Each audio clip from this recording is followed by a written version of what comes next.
Hi, everyone. We'll just give it a few minutes to allow people to join and we'll get started shortly.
We'll be getting started shortly, so I think we have about 20 participants joined already. We're just waiting for a few more registered to join and we'll get started in a couple of minutes.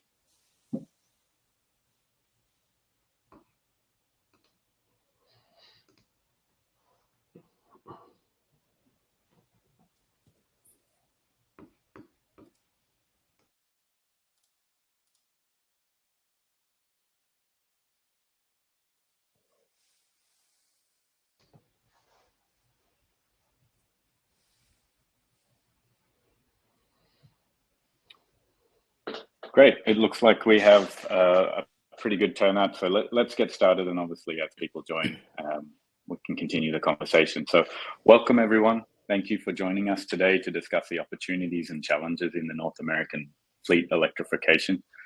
My name is Trishan Peruma. I'm the CEO of Hubject North America. Hubject is the world's largest roaming marketplace connecting charging networks and fleet operators. We are also the leading provider of plug and charge, helping to make the driver experience as seamless and secure as possible. So today we are lucky to be joined by two guests leading commercial fleet electrification. My first guest, John Donahue, VP of EV Product and Go-to-Market Strategy Director from Corpay, a Corpay affiliated company. John leads Comdata's North American EV product vision and go-to-market activities with a customer-first approach. As part of Comdata's global EV leadership team, he's currently on the forefront of supporting fleets who are undergoing the transformation to electric. An entrepreneurial spirit and passion for innovation have led John on a 20-plus year career enabling companies in the identification and monetization of new market opportunities. My second guest is Raj Jhaveri, CTO of Greenlane. As Greenlane CTO, Raj brings extensive experience in technology development, integration, both hardware and software, engineering and business development. Highly regarded in the EV charging industry, Raj has actively contributed to industry advancements throughout continuous participations in organizations such as the Open Charge Alliance, Alliance for Transportation Electrification, and the US Federal NEVI program. Prior to joining Greenlane, Raj served as the VP of Technology at EV Connect, one of the largest EV charging networks in North America, recently acquired by Schneider Electric in 2022. During his 5-year tenure, Raj played a pivotal role in spearheading innovative EV charging technology and software solutions at EV Connect. Welcome, gentlemen. Thank you for joining us. Before we get into the questions, I just want to run through a little bit of housekeeping for today's webinar. First of all, we're aiming for a running time of about 30 minutes. We'll get through some questions that we have, as well as some questions from the audience. So I'll ask that audience members submit their questions via the chat window, and my colleague Nate will do the best to collate some of the main questions for later in the webinar. We'll work to fit in as many questions as possible. Finally, there will be a recording of today's presentation, which will be available shortly after the conclusion. So for those of you that have registered for the event, you will obviously have an invite to that recording. So to kick us off, John, I'd love to start with you. Perhaps you can provide a brief summary or an introduction to ComData and what you're doing to support fleet electrification. Fantastic. No, thank you very much for having me today. So ComData is actually part of a larger organization, Corpay, recently rebranded from FleetCor. Corpay is a global organization. We operate in numerous markets across the world and annually process over 3 billion transactions, helping our customers, both business customers and merchants, in managing networks and providing our customers access to those merchant networks. Specifically here in the US, we go to market under two brands you may be familiar with us for, and that's ComData and Fuelman. We specialize in helping businesses manage their expenses, in particular with fuel cards. And we have over 10 years of experience right now helping fleets in the electrification journey across our global properties.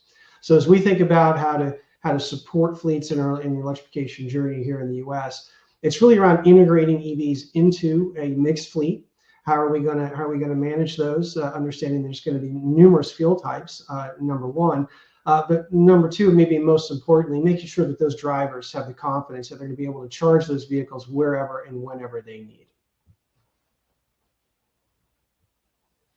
Thank you, and Raj, it's really exciting to hear about Greenlane as well. Yeah, thanks Hubject and Trishan for having me, and looking forward to having this conversation with John and yourself.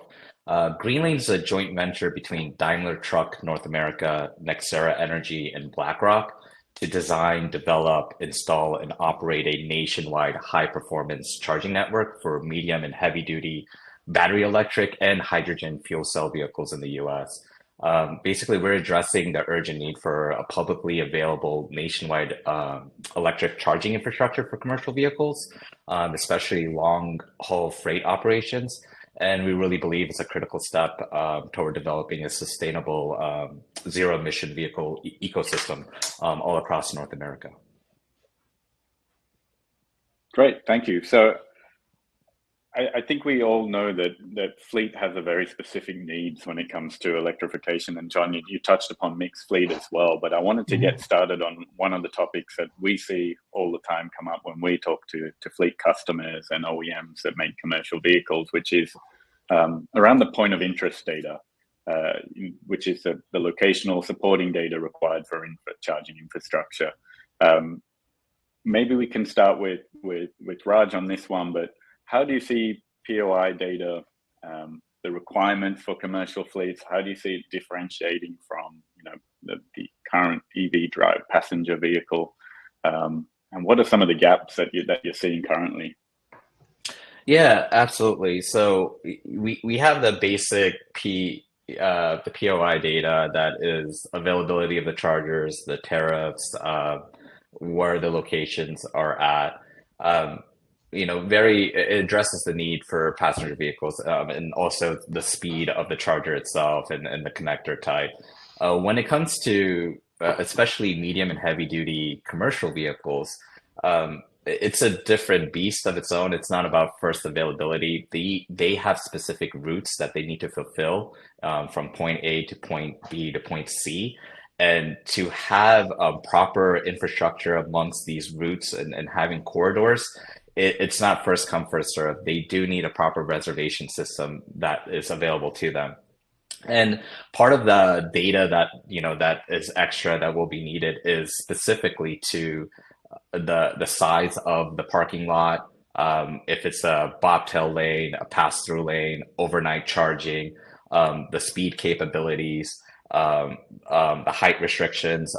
There's also permitting components. So depending on the freight and the weight that they have of their load, are they allowed to charge there or not? So there are specific data points that are really important for fleet managers and drivers themselves In addition, I guess like the evolution of that is amenities.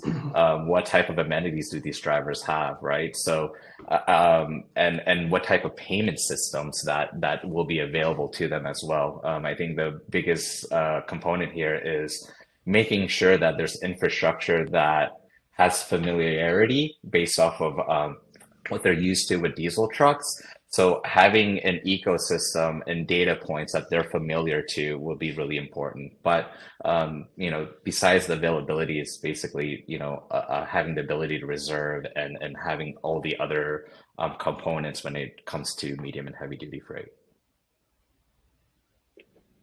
And I guess maybe a follow-up question from a Greenlane perspective. How are you addressing those kind of needs to have things like reservation features or ensure that POI data is available for your customers? Yeah, no, absolutely. So what we have been developing is we really believe in building an ecosystem to especially from an API suite perspective that can automatically integrate in their existing infrastructure. So it reduces the amount of resistance or it would increase adoption for having that availability of technology. So that's one component. So having an API suite that we can integrate with fleet managers or vehicle OEMs directly, we get a lot of data insight. One of our partners being Daimler Truck and Uber Freight is another partner that we have that we work with. We get a lot of data inputs on what they need. So a direct integration is one component. Second thing is having an application that speaks with other existing applications within platform science. So platform science is an application marketplace tool that a lot of fleets are used to, and making sure that we have an application that could speak to their existing apps that they're already used to in order to add, the access for them to have availability and reservations. Lastly, I think this is something that we are kind of proud on what we're developing is we want to make sure it's easy for fleet managers to figure out what type of reservations or when they need to do reservations based on their route. And the way we do that is with telematics integration, really understanding the vehicle behaviors and really profiling it. We want to do the thinking. So we want to tell them exactly where to charge, how long they need to charge, what type of load they need in order to fulfill the route. So instead of like having the fleet managers who are basically new to electrification, we want to help them as much as possible by creating these smart recommendation engines based on certain variables, based on the telematics and the route needs, but also giving them visibility, the type of power that they have, and what type of pricing that they may achieve. And based on those filtrations, if they feel like they want to charge quickly, regardless of the tariff, or do they want to drive a little bit longer to the next corridor stop in order to get better pricing? That is the technology that we're developing in order to help do their thinking. It basically makes it easier for them. Thank you. And as someone that's spent a lot of time working on electrification of fleets and in telematics specifically, and I'm really glad to hear, and I'm looking forward to seeing the smart recommendations and how that rolls out. John, I guess similar question around POI data for you, but maybe drawing on Corpay and Comdata's experience across the globe, and even you mentioned in your introduction, mixed fleet. Curious to understand, what are your customers really saying about, the POI data they require and how that might be provided to them. Yeah, I think I think it's interesting some of the comments that Raj was making around medium and heavy duty, and we certainly have a lot of our customers are in the medium and heavy duty space. Some of the early adoption, as you probably would expect, is in the light duty, and this is the first time a lot of these drivers have been in an EV, right? So we talk about this every day, and we're comfortable with it, but when they get in CCS and Tesla and this is new to them. So the POI data that Raj was talking about is actually very important. Like, which charger and charging type will my vehicle accept, the speeds, the availability, the pricing transparency. we take that for granted. I mean, so when we go into a gas station, but that's not always readily available. So having that information available is super important for the fleet manager who's trying to manage their costs, but also the driver as they're trying to get to these locations. Because again, when they need the charging, it may not be as much planning as a route on a medium or heavy duty truck. Hey, I'm out doing my sales calls today, and I don't know this part of town, and now I need to find a charging location. I need to find one that's available and that's going to be appropriate. So really, it's being able to provide that kind of information for customers as well. Really trying to focus on making sure the driver can get to where they need. Thank you. I think both of you kind of touched upon my next question, which is around interoperability. Raj, you outlined the different hardware OEMs. You've got depot management tool, fleet operations tools when your fleet is out on the public roads. We've got the charge point operators, of which obviously Greenlane is one of them. I guess with regards to ensuring that from a fleet operator's perspective and a driver's perspective, it all works seamlessly. It's maybe a two-part question. So I think for fleets in general, but also curious of your answer for medium and heavy duty fleets. As from an interoperability perspective, what do you see as important? And Raj, you touched upon this in the last answer, but maybe we can jump a little bit deeper. And how do you create that kind of seamless, reliable charging experience for fleet customers, in both categories, on all types of fleets?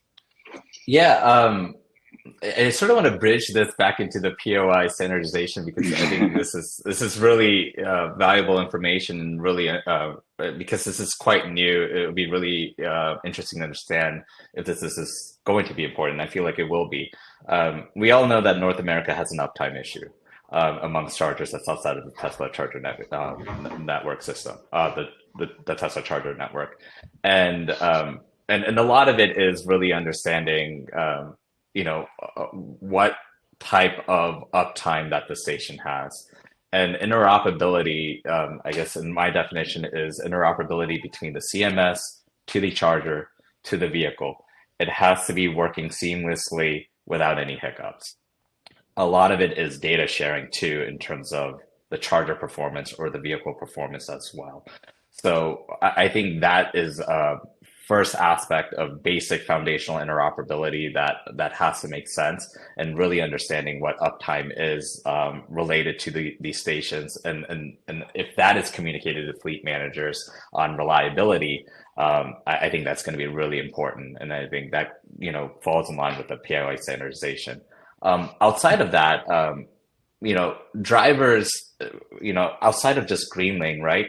We need to be interoperable with other networks. Drivers need to have access to multiple chargers within their public charging route. And that is our belief. So either integrating with the watt EVs or the terawatts in the world that cater towards to medium and heavy duty charging. I think that working together to provide a more robust charging infrastructure to these drivers will definitely help trucks sell. To have that transition to electrification. So either doing interoperability with OCPI, I think those data points are going to be interesting, right? And then how we can push OCPI to kind of share the different data points that are really valuable to these medium and heavy duty fleet drivers. I think that's really important.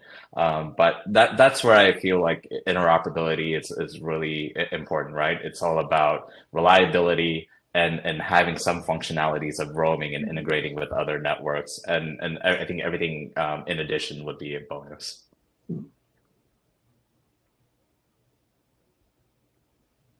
John, would love to get your thoughts as well, and I suppose you would have a lot of experience from the payment very side, much also, right? Yeah. What I would say with interoperability, and Raj did a great job with this definition, but I would even take it up a level and have that be across the industry. Okay. So the experience at one CPO could be completely different than the experience at another CPO. So some of this is standards within the ecosystem as well, of how exchangeable and ubiquitous is the experience. And today it is not, and it is not at all. And in my opinion and what I've observed, it's hampering EV adoption. When you ask a fleet driver to have 10 apps on their phone and figure out, do I need the red card at the red station or the blue card at the blue station, and which RFID card works here, they're going to go back to the depot and get the keys to the gas-powered car. So it's really become challenging for fleets when they have to manage a bunch of one-off relationships instead of having everything actually be a ubiquitous experience. And what we found and what we see in the data, as fleets mature, again, as an EV driver, I go maybe to the same station or same charging location every time, or I have a charging account with where I bought my car from, so I use that particular CPO. Fleets have thousands of vehicles across every state.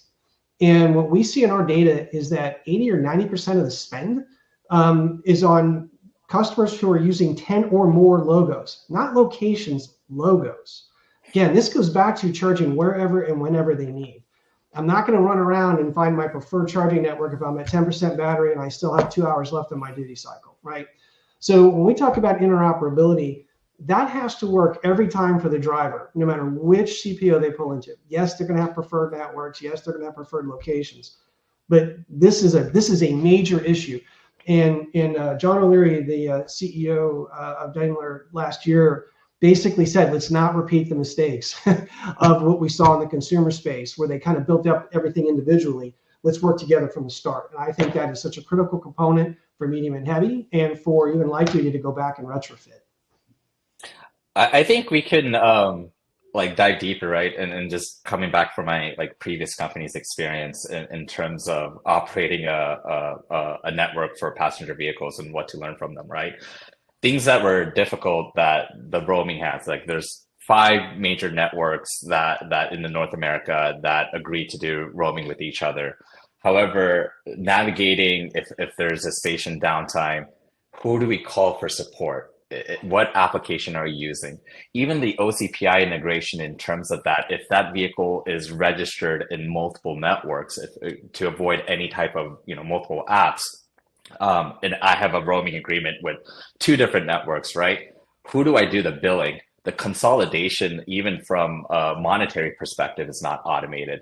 There's a lot of, let's say, manual processes when it comes to roaming in terms of the passenger vehicle that definitely I've learned just being on the product side, the technology side, that a lot of the automations were not done. And then the interpretation of the roaming protocols, the OCPI protocols, right, varied between each different CPO network as well, right? So one would have a pull or push on each different endpoint. So I know I'm getting really technical here, but I think that these little nuances really are important, because without standardization, everyone had a different interpretation. Every endpoint within that OCPI protocol was done differently in terms of sharing and who's pulling and who's pushing the data.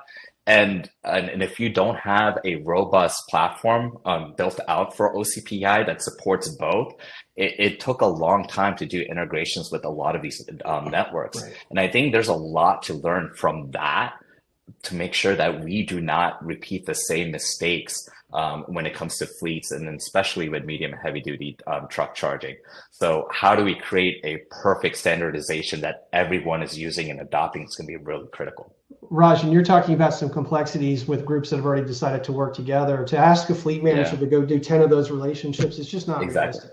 It's not going to happen. And when you think about, we're talking so much about the technology, but at the end of the day, right, this is somebody's office. This is the way that I'm serving my customers. These vehicles have to work for the driver, not the other way around. And that's why this conversation is so important. The more we can make that noise go away and make that just completely seamless to both the fleet manager and the driver, the more successful the integration of these vehicles into their fleets are going to be. Yeah, payment gateway is going to be important, right? Especially like WEX integration, right? Not a lot of people are doing WEX or New Flyer or any type of card integration. That's going to be really important. People have different payment terminals. We have to account for California CTEP regulations, right? So a lot of compliance comes into place, and having everything interconnected, interoperability, we have to create these proper standardized protocols that everyone can follow and everyone can adopt. Because what's really key here is what can we make sure adoption goes smoothly, and is really looking at what are they using existingly that we can adopt in the EV space, right? And WEX integration is a really important component here, and having that interoperable as well between networks. Yes, thank you both of you. I think that was a really interesting discussion, and obviously, Hubject's doing a lot of work in this space. So it will be.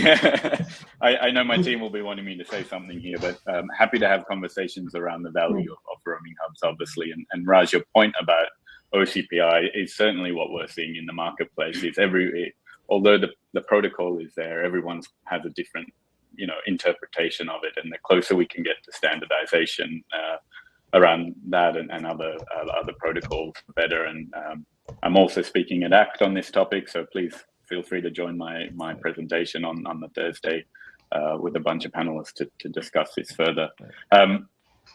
I do want to ask the audience to remember to switch to use the questions button to ask a question. Raj, I have a question for you that's in the chat, which from Kyle at Parkerpedia, I believe. He says, hey, Raj, what do you see as a realistic charging uptime for both the consumer CPO model and in the commercial CPO model?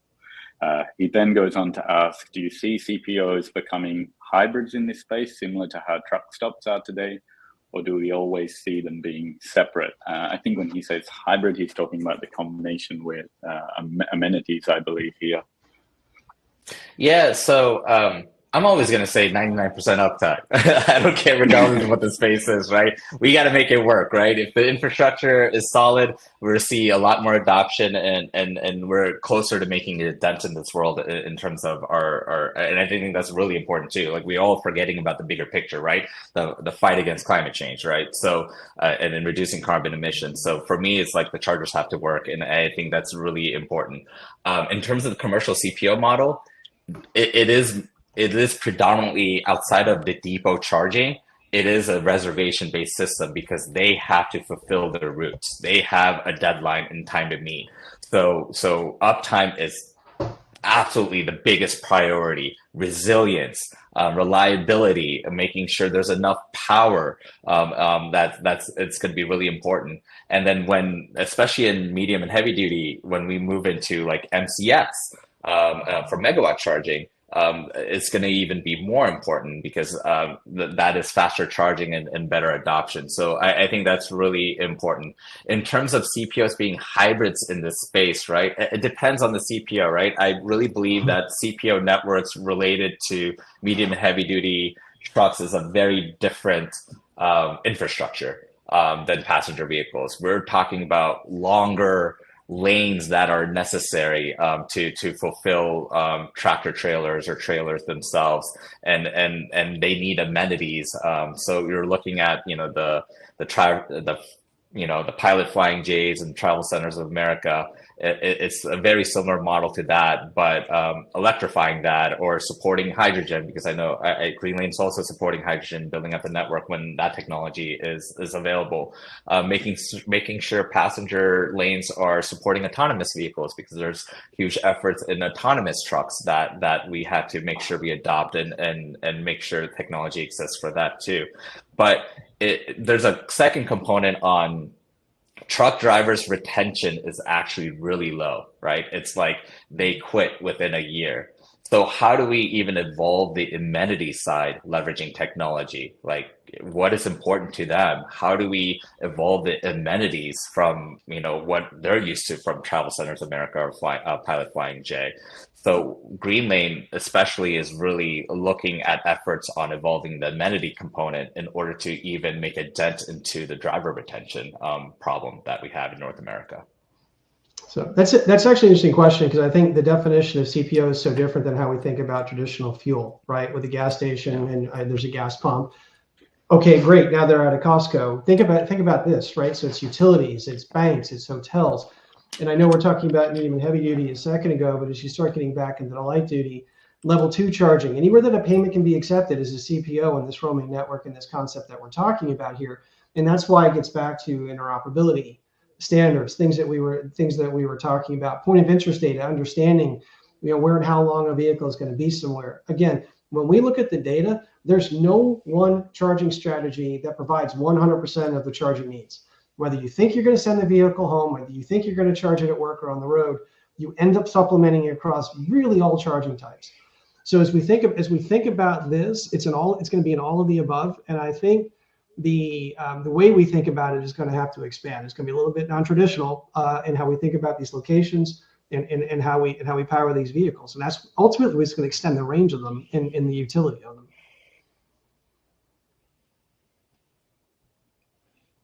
Great, and maybe just an add-on to that question, John, for fleets that aren't medium and heavy duty. So I'm thinking of the smaller fleets that maybe pickup trucks, vans, light duty.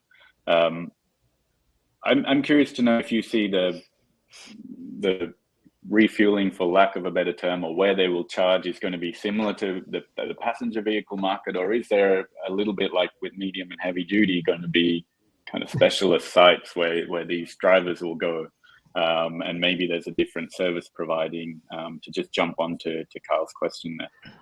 Yeah, it's an interesting question and one that's unfolding. I think right now in the early days, a lot of fleets assume one of the strategies is going to work for them, and they've been told, think about it this way, but then when they start digging in, wow, there's a lot of requirements there.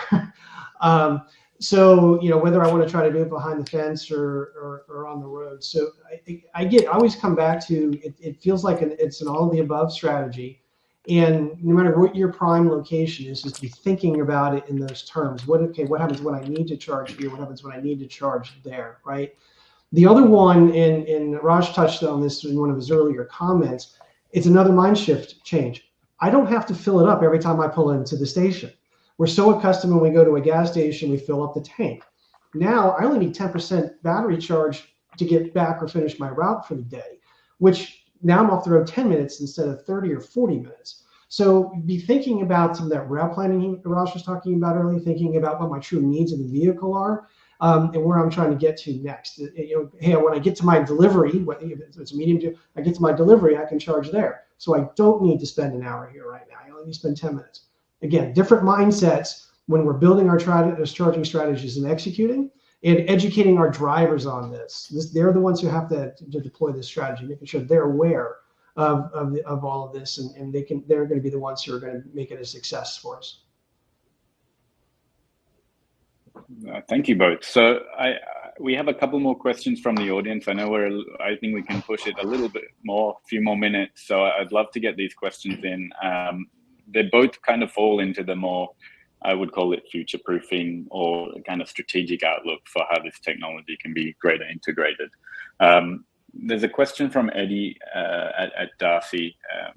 It is to Greenlane, but I'd love to broaden the question to ask really, how are you working with both Comdata and Greenlane? How are you working with utilities, in particularly on things like interconnection?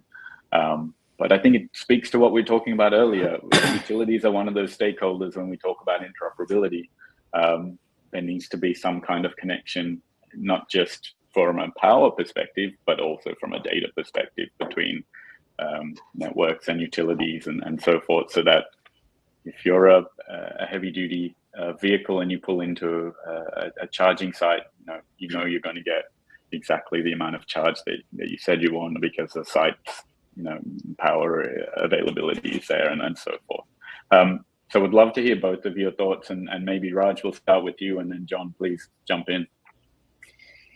Yeah, so I think first it's about building charging depot where it's necessary, right? So using data. So what Greenlane's been doing is we've been utilizing Uber Freight's data and Daimler's data to understand where are these routes, where do we need to build these corridors that covers majority of the ground, right?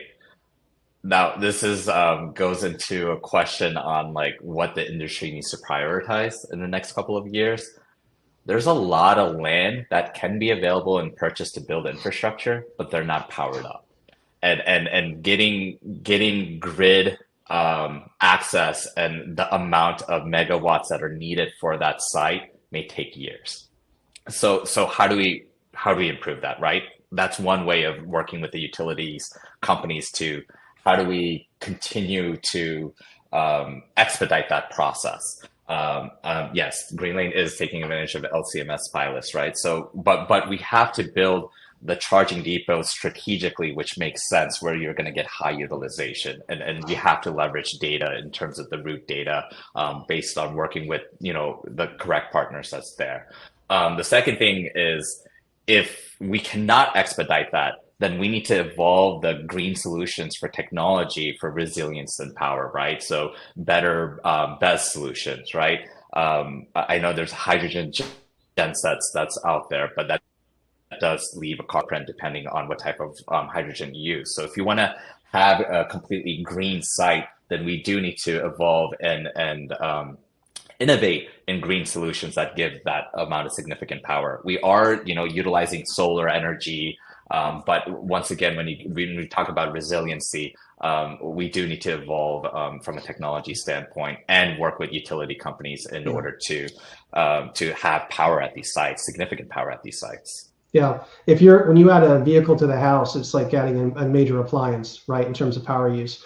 When you add a truck, it's like adding a McDonald's. When you add 10 trucks, it's like powering the Super Bowl. So this gets very, very big, very, very quickly. So the utilities are integral partners in this, and they're willing partners in this. I've participated in events like this with a number of the utilities. They're very willing partners, they're very flexible too. Some of the things Raj was just talking about, if they can't power it, they'll talk to you about how to help with a microgrid to get power to these locations. So they're just such an important stakeholder. Both in terms of building out the distribution of the power, the generation of power, distribution of the power, but also they're going to be part of the network in terms of CPOs too. I would expect that at some point. There already are examples of it. Thank you. So we are running over time. There are more questions in the chat. I propose to John and Raj, we're happy to collate those. There's a few more questions, and then perhaps your team or yourselves we can share it in when we share the video. Before we finish, I'd just love to give you guys the floor and ask John, would love you to start, just any closing remarks before we wrap up. Yeah. I really, again, appreciate you having us today. I think this has been a lot of fun. We always have a great time when we talk about this. What I would tell everybody is that the EV is going to be a journey. It's not an event, right? The adoption as we're going to electrification is going to happen over time. It doesn't have to happen exactly today. And the exciting part of that is everything that's changing right now in the landscape, right? So every day battery technology gets better. We're getting closer on certain things.